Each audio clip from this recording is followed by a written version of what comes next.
Саламатсыздар, урматтуу телекөрүүчүлөр, эфирде кайрадан трибуна программасы, аны мен Мимоза Жаныбек кызы алып барам.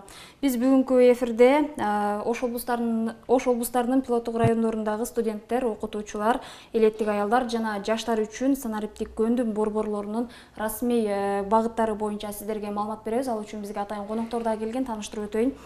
Маданият, маалымат, спорт жана жаштар саясаты министринин орун басары Союзбек Надырбеков, саламатсызбы, жана ошондой эле Банур Абдиева, лидер коомдук бирикмесинин негиздөөчүсү, Тилек Токтогазиев, айыл чарба боюнча адис. Саламатсыздарбы, студиябызга куш келипсиздер. Алгачкы суроону сизге узатайын, дал ушул жүрүп аткан иштер боюнча маалымат айтып өтсөңүз. Биринчиден, азыр Кыргызстан боюнча деги эле жалпы мамлекеттик башкарууда бул өлкөнү санариптештирүү саясаты абдан кызуу жүрүп жатат. Бул жалпы кайсыл тармак болбосун, кайсыл мекеме болбосун, анын алкагында жаштар саясаты тармагында дагы санариптештирүү долбооруна деги эле бул багытка өзгөчө көңүл бөлүнүп, аны менен катарлаш ар бир элет жериндеги жаштарга көңүл буруп, жаштар чогулчу, жаштар борборлору ачылса, жаштар чогулчу бир мындай долбоорлор ишке ашса деген баягы саясаттын негизинде биз бүт Кыргызстанды дагы кыдырып чыгып, анан аны менен катарлаш мамлекет тарабынан курула турган жаштар борборлорунан сырткары биз өнөктөштөрүбүз менен мындай алгылыктуу иштерди жүргүзүп мындай жүрөбүз да. Бүгүнкү бул жол биздин Ош шаарына келип калган иш сапарыбыздын негизги максаты бул биздин өнөктөштөрүбүз менен биргеликте ачылган санариптик борбор боюнча келдик. Мына кечээ күнү жалпысынан бизде ушул Банур Абдиевна бир аз туруп кененирээк айтып берет багыт боюнча. Мына биз ушул долбоордун алкагында 3 чоң шаарда бул борбор ачылып жатат. Санариптик борбор жаштарга жана аялдарга мындай мүмкүнчүлүк түз бере турган санариптик борбор да. Кечээ ушул Баткен шаарында ачылды, бүгүн мына Ош шаарында, Ош мамлекеттик университетинин базасында ачылып, кийинкиси Каракол шаарында ачылмакчы. Бул иш-чаранын негизги максаты бул бир жаштар борборлорунун учурдагы заманбап жашоодо бул чоң мүмкүнчүлүктөрдү түзүүдө сөзсүз түрдө гана жолугуп, же болбосо бир имараттын ичинде болуш керек деген түшүнүктөн бир аз кайталы. Себеп дегенде мына бүгүнкү кечээ Баткендеги болгон иш-чара, бүгүнкү болгон иш-чара бир эле имаратта туруп, эки жерде туруп биз Zoom платформасы менен, интернет менен байланышып, бүгүнкү ушул иш-чарабыздын уюштуруучуларга абдан ыраазычылык. Баягы башы Америкадан баштап биз ушул модератор болуп, Бишкектен күчтүү эксперттерди бул жакка алып келип, өздөрүнүн тажрыйбасы менен бөлүшүп, алардын бири Тилек мырза келип, өзүнүн тажрыйбасын, долбоорлорун сунуштап жаштарга бир жакшы бир самалык болуп кетти да. Бул долбоорлор негизи биз жана мамлекеттик ушул мекеме катары, жаштар саясатын жүргүзгөн мекеме катары өнөктөштөрүбүздү баса белгилеп коюу бул абдан туура деп эсептейбиз. Мына Европалык ушул союзга биримдикке Эстония элине мына ошол жумуштардын баардыгын тең долбоорду Кыргызстандан ашырып жаткан Банур Абдиевна баштаган ушул лидер коомдук бирикмесине ушул биздин министрлик тарабынан ушул ыраазычылык билдиребиз. Буюрса бул жумуштун башталышканы деп эсептейбиз. Рахмат, Банур айым, сиздердин жүргүзүп аткан ишмердүүлүгүңүздөр бул жаштарга кандай пайдасын берет да?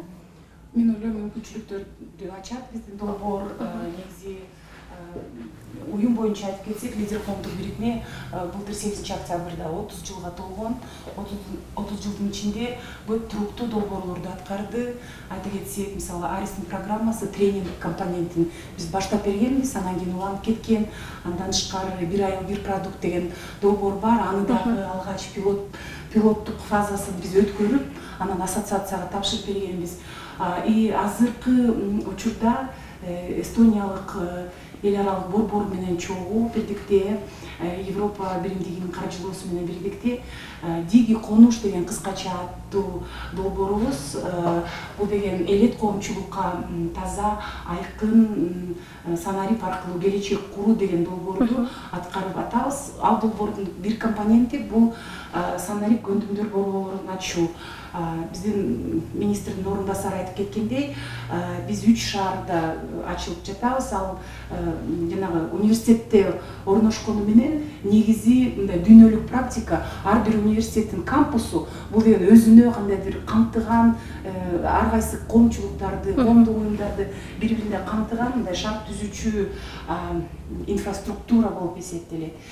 Ошол биздин Санарип Көндүмдөр борбор хабыбыз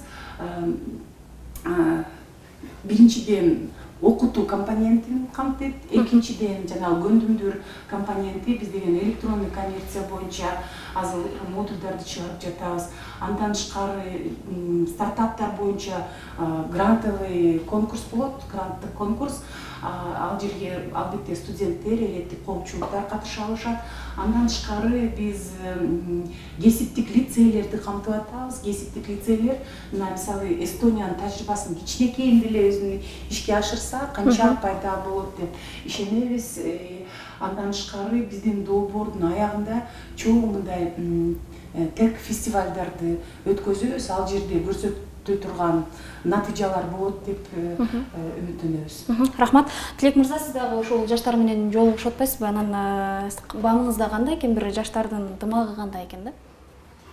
Жакшы, негизи жаштар изденип жүрөт да.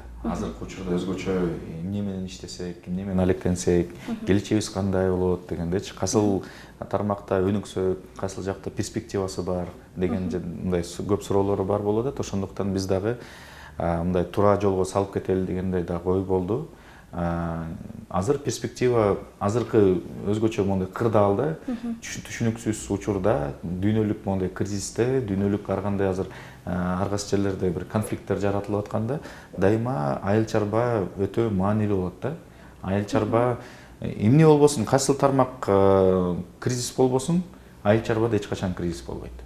Айыл чарбада дайыма анткени адам кандай өнүкпөсүн, дайыма азык түлүктү мындай ошол менен азыктанганга туура келет да.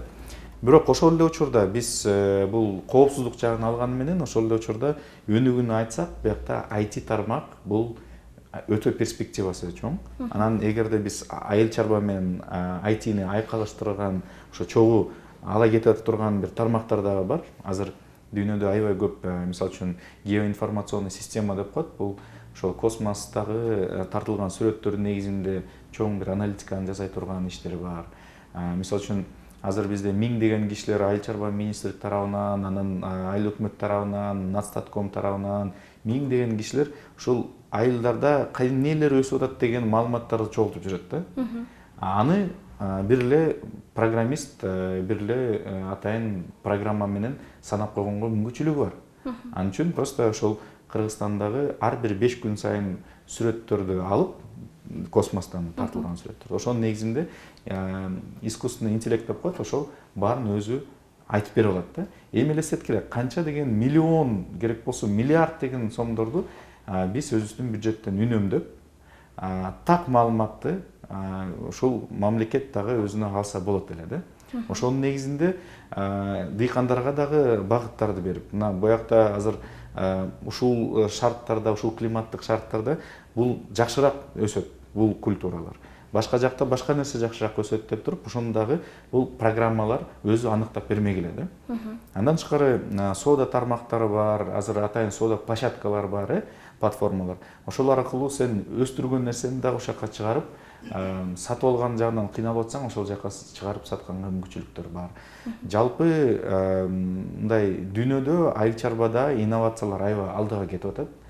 Биз 19-кылымдын технологиясы менен мындай чектелбей, 20-кылымдан 21-кылымга өтүш керек да, азыркы учурда. Ал үчүн сөзсүз түрдө IT керек. Антпесек артта калып калабыз. Жаштардын канча пайызы ушул сиз айтып аткан багытка бир мындай кызыктар экенин байкадыңыз? Мен жалпы эле байкап атам, мындай дүйнөдө негизи айыл чарба көбүнчө жаштарды кызыктырбайт. Жалпы ушундай тренд да. Дүйнөдө орточо фермердин мындай канча жашта десек, алар уже 40-тан ашып калгандар болуп калат да. Бирок Кыргызстанда аракет кылып атабыз. Ушул айыл чарба жөнүндө мен деле өзүм мындай ошону пропаганда жасап айтып келгиле кошулгула айыл чарба, анткени айыл чарбанын перспективасы дайыма бар болот. Жан Жак Руссонун жакшы сөзү бар: эгерде силер өзүңөрдүн айыл чарбаңарды өнүктүрбөсөңөр, анда канча байлыкты силер дүйнөнүн чогултуп албагыла, бирок бир күнү кул болосуңар деген да. Эгерде биз азыр өзүбүздүн азык түлүк коопсуздукту мындай бекемдеп албасак, эгерде биз ушул айыл чарба жагына жаштарды мындай үгүттөп келгиле ушул жакка, иштегиле ушул жакты, бирок ошол эле учурда эски тетиги ата бабаларыбыздын методдору менен эмес, 19-кылымда 21-кылымдын методикасы менен, технологиялары менен өнүктүрсөңөр, силер байда болосуңар, өзүбүздүн эл үстүндө курсагын тойгузабыз. Анан ушул айыл чарба аркылуу биз жалпы Кыргызстандын экономикасын таптакыр бир башка деңгээлге чыгарганга мүмкүнчүлүгүбүз бар деп айтып кетип атам да. Негизи бизде мен атайын ушу санап чыккан перспективалуу тармактарыбыз бар, аябай. Ошолорду эле азыр мындай баштап кетсек, 10 жылга жетпеген учурда биз ушул айыл чарба жагынан 3-4 продукция менен эле 10 миллиард доллардан ашык айыл чарба тармак ошо Кыргызстандын экономикасына алып келе турган да. Биз аны баарыбыздын билип атабыз. Мына мисалы үчүн Талас облусу жалгыз гана төө бурчак менен, фасоль менен жалпы элдин жашоо турмушун көтөрүп кетти. Ар бир ушул аймакта дагы, мисалы үчүн тол аймактарды мен айтып кетип атам, бүгүн да чычырканак, малина, клубника, карагаттарды отургузуп, ошолорду жайылтып, бирок ошол эле учурда жаңы технологияларды, тамчылатып сугаруу системаларды, дагы башка санарип технологияларды киргизип алсак, анда ушул эле ягодоводство тармакта 5-6 миллиард доллар жатат. Минимум. Бул эң минималдуу биздин мындай перспектива. Ошондуктан ар бир тармактарды ошентип биз киргизсек, сөзсүз түрдө сыртка кетпей деле Кыргызстандын ичинде 1-2 гектар жерлериңер бар болсо дагы өзүңөргө жете тургандай, өзүңөрдүн үй бүлөңөргө жете тургандай акчаны тапканга мүмкүнчүлүк бар. Рахмат. Сиздер өткөрүп аткан иш-чаранын алкагында бул жаштар эле эмес, аялдарга дагы болгон мүмкүнчүлүктөрдү дагы кошуп кеттиңиздер да. Эмне себептен ушул багыт кошулду? Анан кимдин демилгеси болду бул? Бул эми жана жаштарнын элит жериндеги аялдарга деп бул жана жогоруда диги конуш долбоору аркылуу айтылып кетпедиби?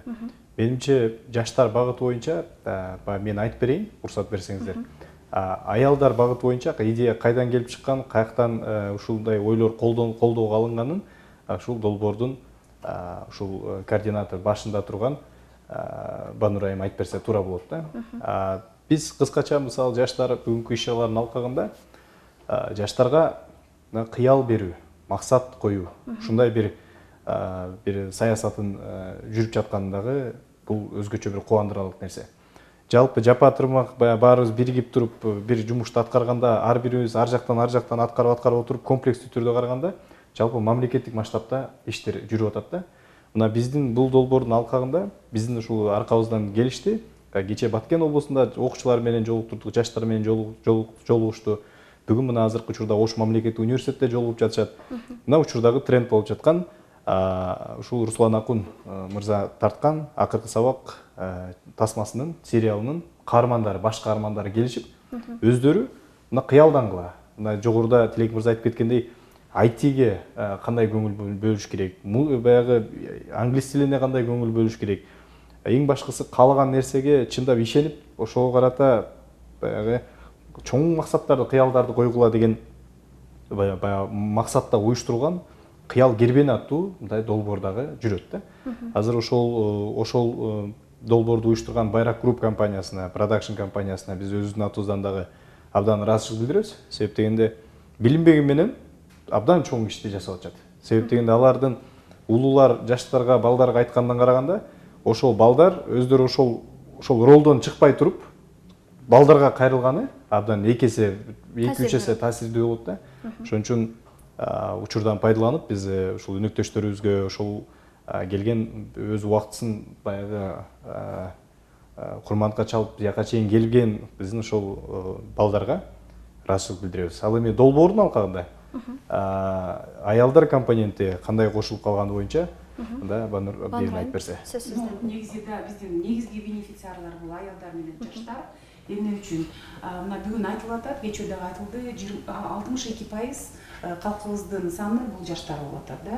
Ал бетте кыска мөөнөттө кандайдыр бир көндүмдөрдү кабыл алып, кийин ал көндүмдөрдү айыл чарбада болобу, билим берүүдө болобу, любой тармакка айтини кошкон азыр кандай десем, абдан мындай алга бат эле жетүү, мисалы 19-кылымдын деңгээлинен 21-ге жетүү деген сөз болуп атат. Албетте жаштардын кандай десем, курагы абдан кабыл алууга ыңгайлуу курак болуп атат. Айтып турган нерсе, бирок аялдарды эмнеге алдык? Бул деген мындай болуп атат да, эгерде аялдын кандайдыр ишкердиги болсо, ал ишкердик жалпысынан ишкердиктин ичинен IT ишкердиги болсо, көндүмдөрү болсо, албетте кайсы мекемени аял башкарбаса, ал алга жүрөт. Эгерде аялдын ишкердиги бар болсо, анда үй бүлө ток, балдарыбыздын билими жогору деңгээлде, негизи үй бүлөдө тынччылыкта, жакшылык дегендей ошол ниет менен жасап атабыз. Шаар менен элеттик деңгээл бул абдан кандай разрыв чоң болуп атат да, мындай айрымчылыкты кыскартуу үчүн биз именно элеттик аялдар менен жаштарды камтып алдык. Ошол эгерде айрымчылык кыскарса, албетте биздин мамлекетибиз алга жылат деген ниет менен иштеп атабыз. Рахмат. Тилек мырза, анан жогоруда сиз айтып аткан айыл чарба багытына жаштарды канткен биз кызыктырып тарта алабыз? Ушул багытка кантип тартсак болот? Мен уруксат берсеңер, ушу силердин сурооңорго жооп берген алдында ошо толуктап кетейин. Биякта негизи чынында өтө маанилүү. Жаштар менен айымдар менен иштешкен өтө маанилүү болот. Сингапурдун баарыбыз айтабыз, экономикалык өнүгүүнү кайсыл өлкөдөн үйрөнсөк болот десек, Сингапурдан 30 жылдын ичинде аларды керек болсо мындай эч кандай шарттары жок эле, мамлекет катарында жок эле, бирок 30 жылдын ичинде дүйнөдө эң алдыңкы мамлекеттерге чыгышты. Ошо Ли Куан Юнун эң биринчи реформаларынын бири бул аялдардын билим тармагы болгон да. Эмне үчүн? Ал анткени айткан, аял акылдуу болсо, аял күчтүү, ийгиликтүү болсо, балдарын ошону менен дагы тарбиялайт депчи. Эгерде аялдар караңгы болсо, эч нерсени билбесе, түшүнбөсө, кандай кийинки муунду кандай кишилер тарбиялайт? Көбүнчө билебиз, каалайбызбы, каалабайсызбы? Көбүнчө ошо тарбияны берген, балдар менен көбүрөөк убакытта отурган бул айымдар болот да. Ошондуктан бул өтө маанилүү долбоор. Ушундай долбоорлорду азыр ушул жаштар менен чынында айымдарга көбүрөөк күчөтүп, келечекте 20 жылдан кийин, 30 жылдан кийин биз кандай муунду каалайбыз? Жаңы муундагы кыргызстандыктар кандай болуш керек дегенди азыр ушул биз түптөлүп атат да. Ошо үйрөндөрдү азыр отургузуп атабыз десек болот. Ошондуктан сиздин сурооңуз кандай болду? Айыл чарба багытына жаштарды кантип кызыктырып тарта алабыз? Айыл чарба багытына эң негизги каалайсызбы, каалабайсызбы, кайра эле эмне үчүн азыр көп кишилер, көп балдар ошол сыртты карап атышат. Анткени аяктан жумушту издеп атышат. Көбүрөөк акча табабыз дегенде болуп атат. Мен айтып атам, макул, кеткиле, көрүп келгиле. Бирок ошол жактан, мисалы үчүн биз атайын азыр айыл чарба жагынан дагы миграцияны токтотуп албасаң, жок дегенде миграциянын нугун аныктап койгонго мамлекетте мүмкүнчүлүк бар. Жөн эле бир таптакыр эле бир кара жумушка кетирбей, ошол эле айыл чарба багыттарына биз мисалы үчүн жалпы айыл чарба жагынан кайсыл тармактар биз үчүн өтө маанилүү, перспективасы кайсыл жерлерде бар деп туруп, ошону аныктап, анан эгерде жумушка ошондой тармактарга айыл чарба жагынан, мисалы үчүн Германия болобу, Япония болобу, Америка болобу, ошол жактарга биз нугун салып берип койсок болот да. Аяка барсын, иштесин, 1 жыл болобу, 2 жыл болобу, 5 жыл болобу, бирок кайра келет. Келгенде алар ошол өнүккөн өлкөлөрдүн, ошол жакта өнүккөн айыл чарбанын технологиясын түшүнүп калат да. Кантип ушул ар кандай техниканы иштетиш керек экен, кантип негизи башкарыш керек экен ушунун баарын дегенде билимди дагы алып келет, тажрыйбаны дагы алып келип туруп, биякта бир жолу тияктан көрүп келген балдар биякта келгенде эскиче 19-кылымдын технологиясы менен иштейт. Ошондуктан комплекстүү түрдө, мисалы үчүн биз атайын азыр Германияга дагы балдарды ошол кээ бир компаниялар аркылуу барып келсин деп, каникулга болсо дагы 2-3 ай болсо дагы барып келсин, кайра иштеп өзүнүн бир жылга мындай Кыргызстанда жашап аткан чыгымдарын жабыш үчүн ошол жака барып иштеп келсин, акча да табат, билим дагы алат, тажрыйбаны дагы алат да. Биз азыр билим берүү министрлиги менен дагы учурунда мен Айыл чарба министрликте иштеп жүргөндө дагы ушундай долбоорлорду күчөтөбүз деп атканбыз. Азыр дагы ошол билим берүү министрлик тарабынан дагы атайын сунуштарды киргиздик. Окуу программаны өзгөртүп, балдар көбүрөөк практикага, сыртка кеткенге мүмкүнчүлүк берели. Алар ошол сыртта иштеп атса, ошол иштеп аткандын эмеге окуу процессине киргизиле берсин, ошол саналсын. Аякта иштешет, акча табышат, тажрыйба топтоп келишет да. Ошол эле учурда академикалык мындай ийгилигине эч кандай тоскоолдук жаратышпаш керек да. Ошондой сунуштар бар. Андан тышкары жалпы эле биз көрсөтүп атам, азыр 1 гектардан ошол эле азыр эч нерсе өспөгөн таштак бир жерлер жатса, ошол жака чычырканакты отургузса, 1,5 миллион, 2 миллион сом таап турса 1 гектардан. Бул жаманбы? Азыр аргасы жактарга кетип, эптеп эле 15 миң, 20 миң сом, эле 25 миң, 30 миң сом тапкандан көрө өзүңдүн үйүңдө, өзүңдүн балдарың менен, өзүңдүн үй бүлөң менен үйүңдө жашап 1 гектардан миллиондоп акчаларды тапсаң жакшы да. Ошондой жолдорду азыр көрсөтүш керек. Элдин ойготуш керек, балдарды өзгөчө ойготуп бериш керек. Ошондо мурдагы тетиге кандайдыр бир тоскоолдуктар бар болуп атса башындагы, ошонун баарын сындырып, мына бир жолу көрүп алгандан кийин ал укталбай калыш керек да. Биз ошентип азыр мотивация бергенге аракет кылып атабыз. Буюрса мындай Кыргызстандын жалпы экономикасын көтөрө турган, мен толук ишенем, ушул айыл чарба жана инновациялар болот деп ишенем да. Рахмат. Анан жерлерде, мисалы облустарда, элет жеринде жаштар менен жолугушуп атпайсыздарбы? Ошол учурда жаштар кандай бир сиздерге сунуш пикирлерин берип атат, анан аларга кандайдыр бир көйгөйлөрүндү айтып атышабы? Жакшы суроо. Бул мына бизде өзү деги эле Бишкекте жана бардык эле мекемелерде январь менен февраль айлары бир аз мындай даярданчу мезгилде. Анан биз ошонун алкагында министрибиз менен кеңешип, Кыргызстандын баягы жалпы элет жерине көңүл бөлөбүз деп атабыз. Элет жеринде жаштарды биринчи баягы алдыраак приоритеттерди беребиз деп атабыз деп. Бирок ошол элет жериндеги жаштардын негизги көйгөйлөрү эмне экен, кандай маселелер бар экен деген ойду жеринен көрүп келели деп, Кыргызстанды жүйө кыдырып бир иш сапар менен көрүп келдик да. Ар бир райондогу, ар бир айыл өкмөттөгү активдүү деген жаштарды менен жолуктук. Анан эң баягы бири-бирине окшош да. Баары бири-бирине окшош. Анан маселелер боюнча айтсак, анан биз анын баарын бөлүп 4 категория менен карадык да. Биринчиси бул биздин жаштар адистеринин жетишсиздиги. Кыргызстан боюнча 43 адисибиз бар.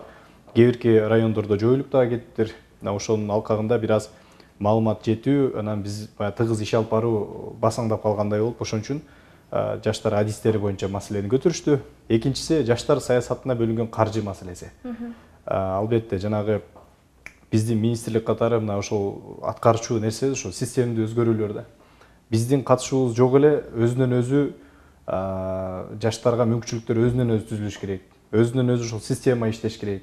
Жаштар бир эле маданият министрлигинин алкагында эмес, бардык министрликтерде бар да. Бардык 14 жаштан мыйзамда көрсөтүлгөн 28 жашка чейин бул биздин ушул иштей турган адамдарыбыз. Бул 28 жашка чейин эмес, биз 35 жашка чейин ишти жүргүзүп атабыз да.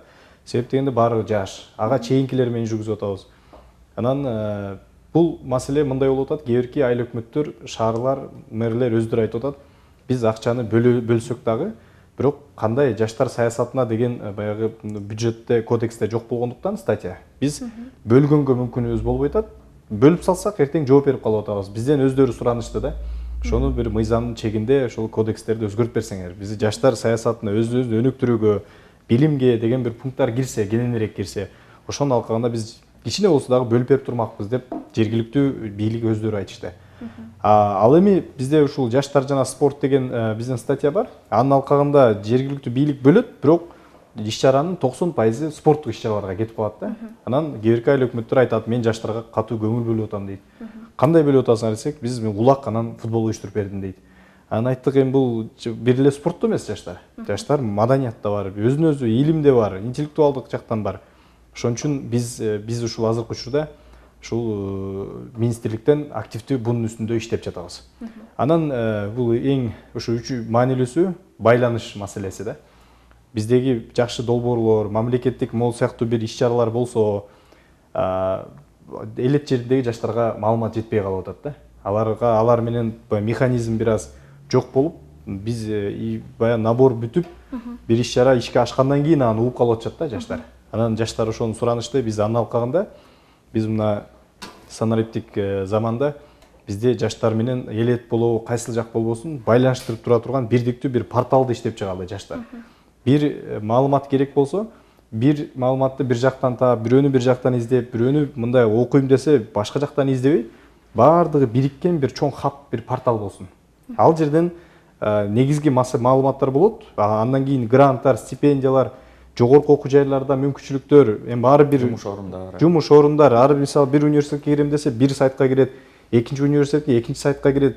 Азыркы IT-нин тили менен баардыгы тең программа менен бириктирип койсо болот экен да. Мисалы берден Ош мамлекеттик университетинде болуп аткан факультеттерди өзгөрсө, контракттар өзгөртүп койсо сайтынан, аны биздин сайт менен байлап койсок, бизден автоматтык түрдө ошол обновление өзүнөн өзү эле каралып, өзү алмашып турат да. Анан жаштарга кереги жок да, бир маалымат издеш үчүн көрүнгөн жакта издепчи. Ушундай бир порталды алкаганда азыр буюрса ишти баштадык.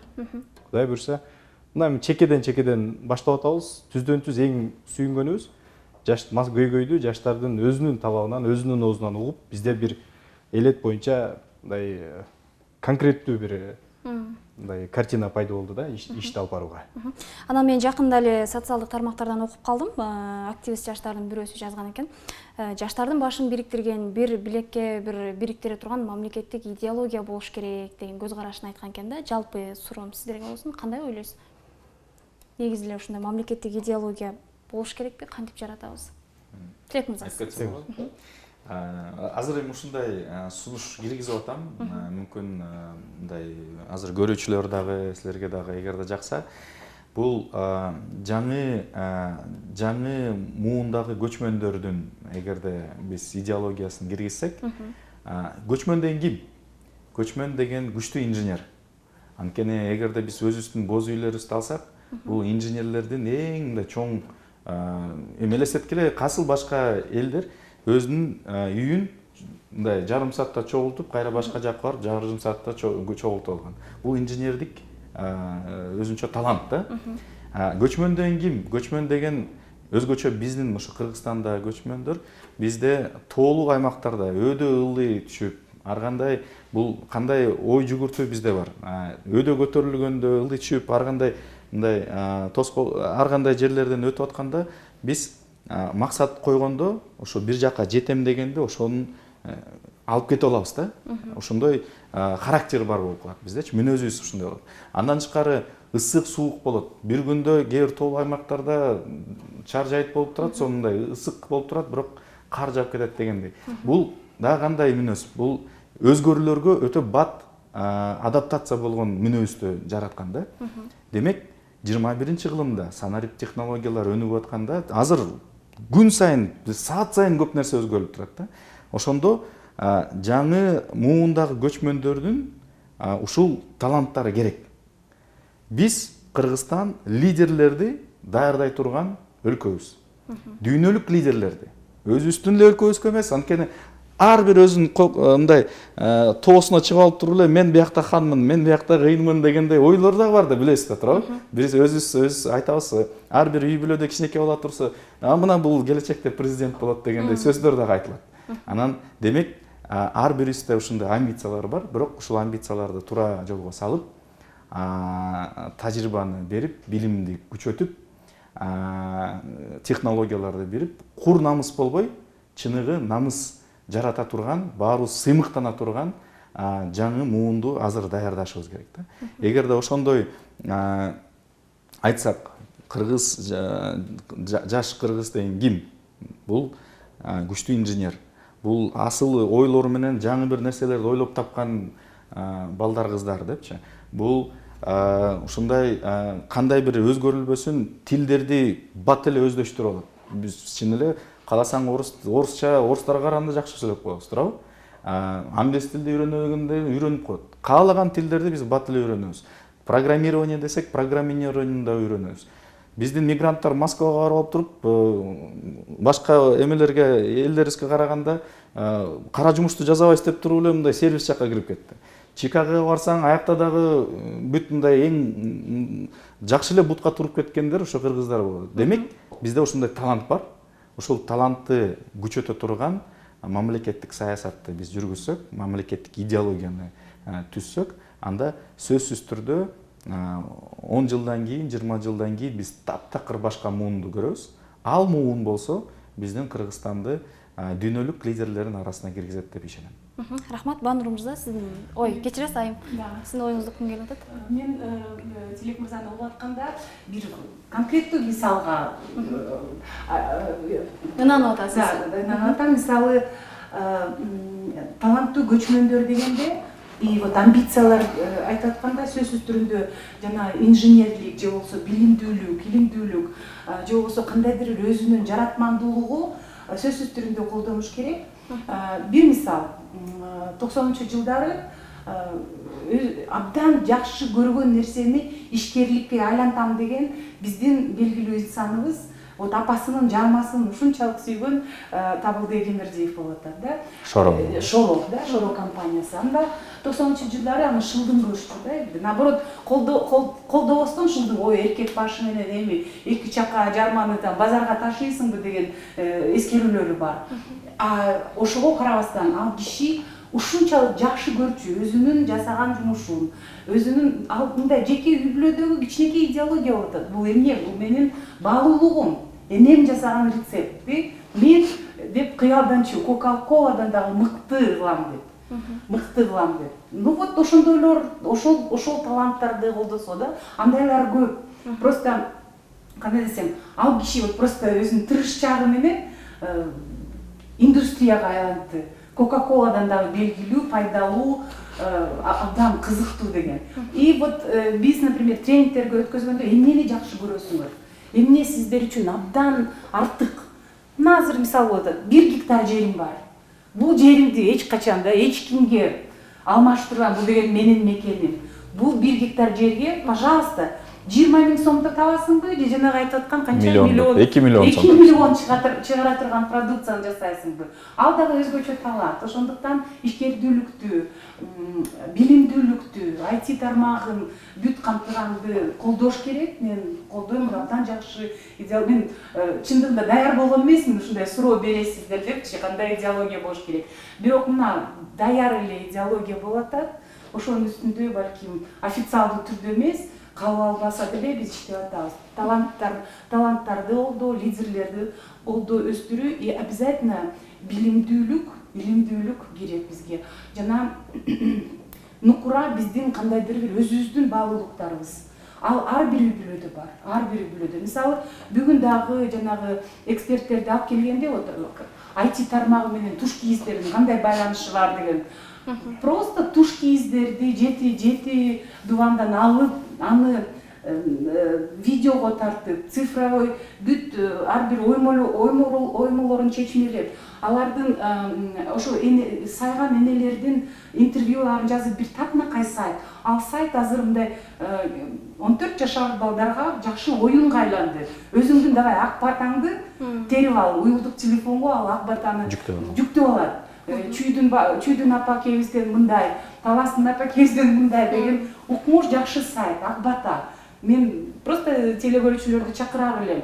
Ошол сайтка кирип, ак батаны терип көргүлө, көп мүмкүнчүлүктөр. Бул деген жаратмандуулук и артты карап, артты унутпайбыз. Бирок ошону менен бирге ошол жакта калып калбай, эки чака жарма менен же бир кичинекей саймабыз менен 21 кылымдын шыгы менен муну түбөлүккө калтырдык деген сөз да. И умтулуу, ал дагы өнүп аткан жакшынакай долбоор, ал токтобойт деп ойлойм. Банур эжен дагы азыр эжебиз бир аябай сонун нерсени дагы айтып кетти. Көркөм бизде көркөм мындай маданиятыбыз дагы аябай күчтүү да. Акындарыбыз бар. Ал дагы азыркы кылымда бул санарип технология учурунда күчүп атканда азыр жөн эле оюндардын, телефондогу оюндардын индустриясын алсак, бизде ошо сайма менен иштеп, ар кандай бир нерселерди жасап, бул деле ошол архетиптер деп коет, бул ошол илгертеден бери биякта жүргөн нерсени ошону биз азыр чыгарып, азыркы учурда колдонсок болот да. Анан бир нерсе өтө маанилүү, биз өзүбүздүн мамилебизди өзгөртүш керек да. Кыргызча деген мисалы үчүн кандай түшүнүп каласыз? Кыргызча дегенде биз мисалы үчүн жарым 2 саатка кечигип келсең, кыргызча келди депчи. Ошондой мааниде айтабыз, туурабы? Эптеп бир нерсе жазап койсоң, кыргызча болуп калыптыр дейт. Биз өзүбүздү өзүбүз сыйламайынча кыргызча деген сөзгө жаңы маанилерди киргизбесек, бизде эч качан мындай өзүбүздү сыйлабагандан кийин өзүбүздү дагы келечек дагы сыйлабай калабыз да.